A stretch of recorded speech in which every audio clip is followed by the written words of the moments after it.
So, in a hypnosis session, can a client's resistance to hypnosis slow down the process? Oh, absolutely. I would say that in many cases, that's what we find. We find that, especially when we get into things like weight loss or stopping smoking, particularly I'll talk about stopping smoking. I'll kind of pick on that one a little bit because a lot of times when a client goes to a stop smoking session, hypnotherapy session, it's because other people wanted them to do it. And it's not because they necessarily want to do it. Their spouse sent them there, or their mom sent them there. And a lot of times they pay for it, and they pay for it for them. And I should say, this is a great place to say this, I never take a client for smoking who someone else has paid for 100%.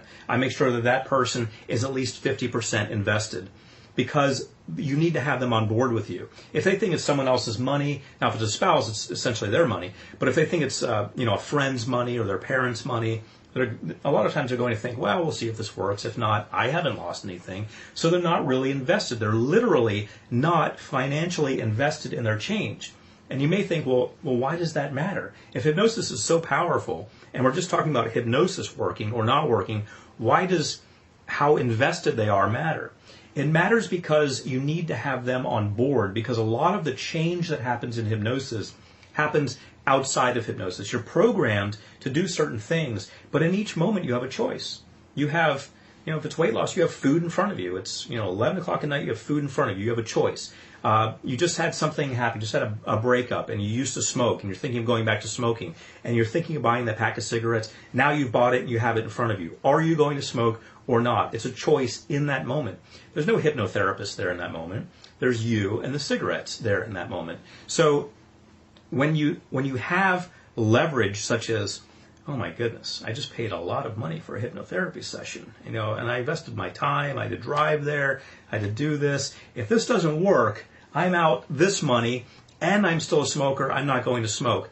That actually becomes hypnotic. That becomes part of the programming.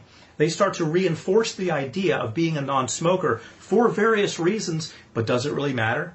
It doesn't matter, because the net result is what we're always after. The net result in this case in smoking is, do they smoke or do they not smoke?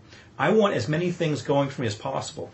Yes, I'm going to do all of the hypnosis procedures that I know have to do with that. Aversion, I'm going to have them think of liver or something they find disgusting. Most people find liver disgusting, but something they find disgusting instead of the cigarette. When they think of the cigarette, I'm going to have them think of that. I'm going to have them have a powerful anchor. So when they feel the urge to do it, I'm going to have them be able to fire off an anchor, like making the OK sign and saying the word confident, suddenly feeling confident. I'm going to give them little tools like that to use.